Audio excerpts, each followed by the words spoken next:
All right. So let's go. I want to welcome each and every one of you. The world that you and I are living in is extremely competitive. Don't worry, the other slide. Is it from there? Okay, come on. This is, don't worry. This is a picture of people that went for, not interview now, Nigerian Idol. Yeah, Nigerian Idol. Is to show you how competitive the world is now. And how many winners do they want? One. Just one. So we're living in a very, very fiercely competitive time. In fact, the late management guru, Peter F. Drucker, put it this way. He said, the 21st century is the era of the 3 C's. Accelerated change. Do you want us to, okay, let's look at accelerated change, overwhelming complexities, and tremendous competition. I'll take it again. Accelerated change, overwhelming complexities, and tremendous competition. The world has changed, and it is changing so fast.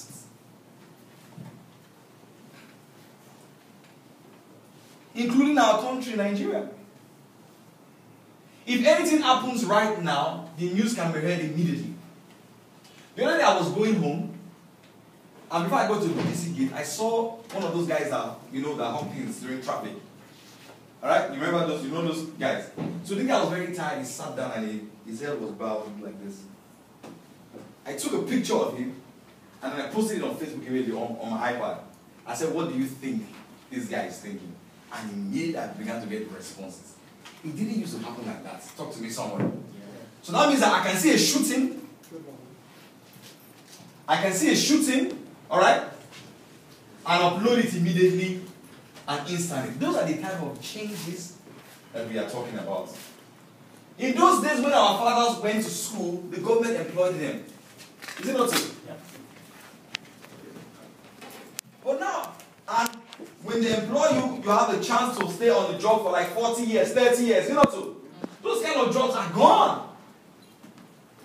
They are gone. Really, even right now, as a matter of fact, the people that are even employed right now are small organizations. The people that employ the most now.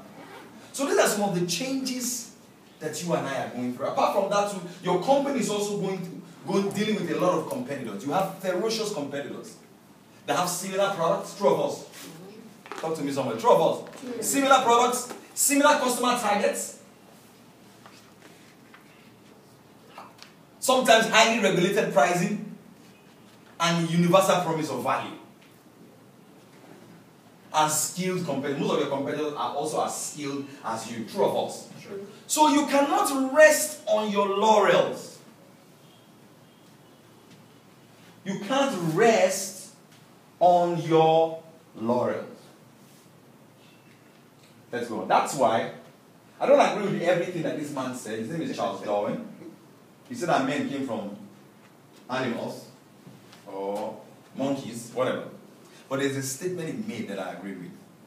And here's the statement. He said, it is not the strongest species that survives, nor the most intelligent that survives. It is the one that is most what? Adaptable to what? So change will take place all the time. But because, as a matter of fact, in fact, nowadays, people do business a lot of times, not just only because of the company, but because of the individuals that they're dealing with in the company. Am I talking to somebody? Yeah. So nowadays, you are also a personal brand. Am I talking to someone? Yeah. Just as a company is a brand, you can also brand yourself in such a way that customers do business with your organization just because of you.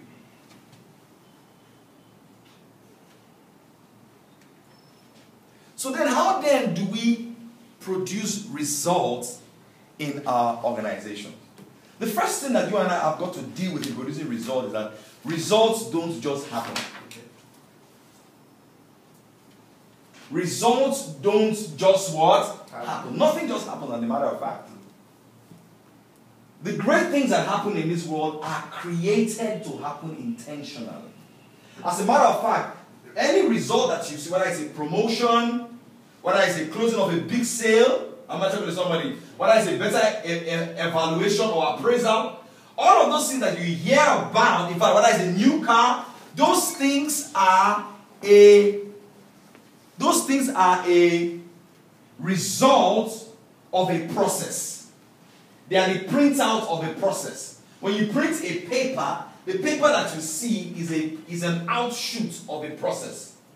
I don't know if I'm talking to somebody. So every result that you see in your life, whether you are aware of it or not, came as a result of certain processes. And those processes, number one, they start with your attitude or your thinking, your thoughts. They start first with your attitude. If you check yourself very, very well, there's no result that is accidental.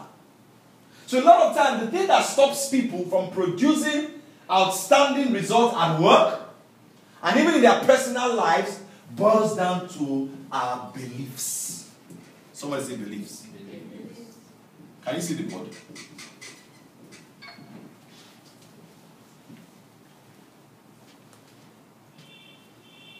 Your beliefs is what will either take you higher or keep you in one position. But so I don't want to preempt myself, but I'm going to deal with beliefs intensely. So let's start with an inspiring vision.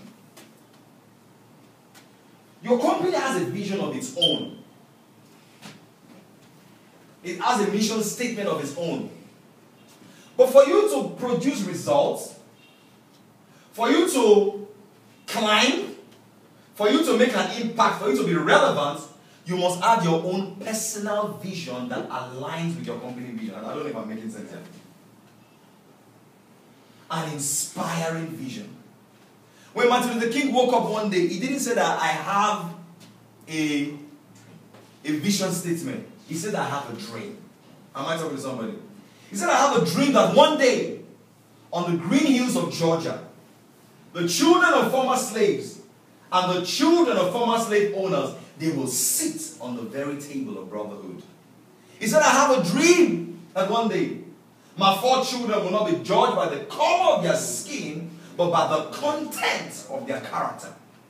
He said, I have a dream that one day we can hew a stone of hope from a mountain of despair. A lot of people died with him. As a matter of fact, Barack Hussein Obama is a paragon and a living testimony of the power of the dream. So it starts first with you. You see, your company will give you your job description. Is it not so? You are given a job description, but it is your responsibility to come up with a vision for yourself at work. You know why? A vision differentiates you. It sets you apart. Because a lot of times, think about it, your job can be monotonous. You come to work every day, you do practically the same thing that you did yesterday. Is it not so? With a little bit of variation. And sometimes as a human being, you might get bored. And when you are bored, you can never be creative. When you are bored, you can never be enthusiastic. When you are bored, you can never look forward to coming to work with passion. So that's what a vision does for you. It gives you a mental picture of where you want to be.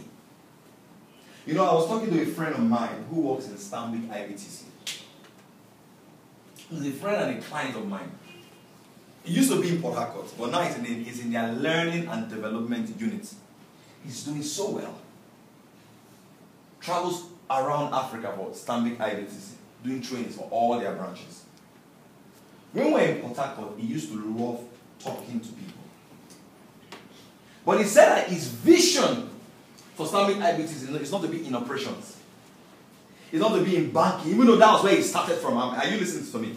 He said he wants to be in their learning and in their development. So what this guy began to do. Every day or every week, he sends out inspirational articles to everybody in the learning and development unit and some of his bosses. In fact, some week that he doesn't send, they call him and say, you've not sent anything. Now listen, his bosses in the learning and development now came to Port Harcourt to do some training.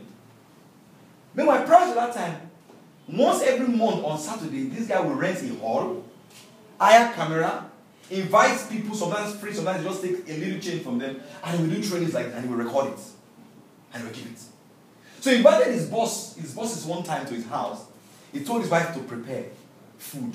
And whilst they were eating, he popped in one of his videos. One of his training videos. And the guys in the learning development were like, wow, we didn't know that you were this good in training. They didn't say anything. Months later, when there was a vacancy in learning and development, they were thinking of bringing someone from outside. One of the guys said, no. We've seen what we call demonstrable competence. I don't know if I'm making sense here. We've seen what we call what? Demonstrable what? Competence. So they employed this guy from Port Harcourt, moved in. He lives in Lagos now. In fact, he just came back from South Africa. Today he's in Namibia. Next month he's in Zambia. You know, Zambia is a big group. They have banks all over Africa.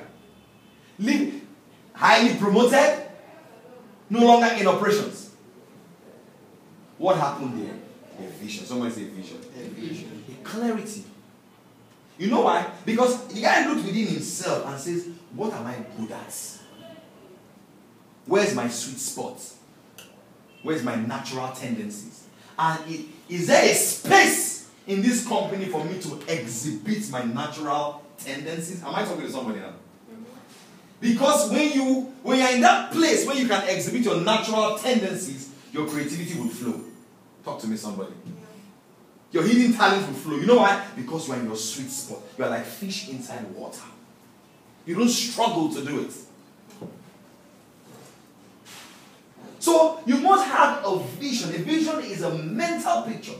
Vision is so powerful that when your vision is clear, it changes your behavior. And you notice that it's coming. I gave an example. I gave an example of a lady who's a house help. She's a nanny. But she has a vision that someday she's going to go back to school.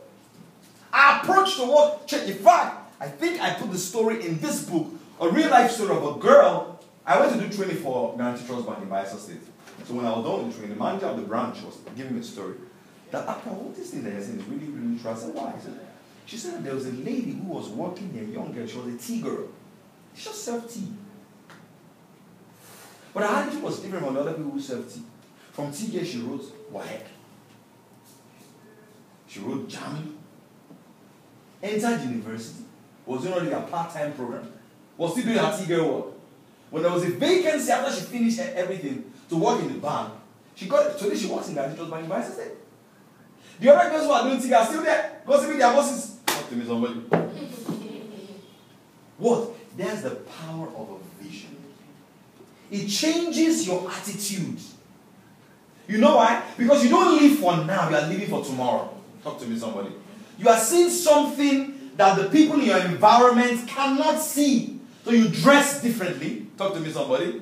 You talk differently. You comport yourself differently. You carry yourself differently because your behavior is targeted at your tomorrow and not at your present.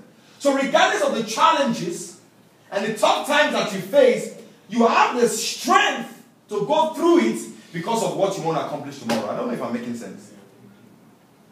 But having a vision is one thing. You don't end at the vision. The next thing you must have goals. Someone say goals. Now a vision is a grand plan, but your goal is what will break the vision down.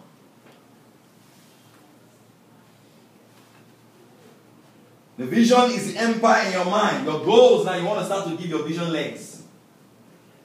You want to tell your vision it's time to move. It's time to move. Can I go on? Yeah. Alright. What is a goal? Basically, I call a goal a vision that you have legs on. You know, one of the things about goals is that you are breaking down your vision into steps of maturity. You see, your vision is a mental picture, is it not so? You can't touch it. You can't see it physically, but you can see it within yourself. Am I talking to somebody?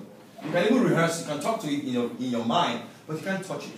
But goals help you to transfer that which you see in your mind into calculated steps. So how does that happen? Number one, The first characteristic of a goal is that your goal must be specific. Someone say specific.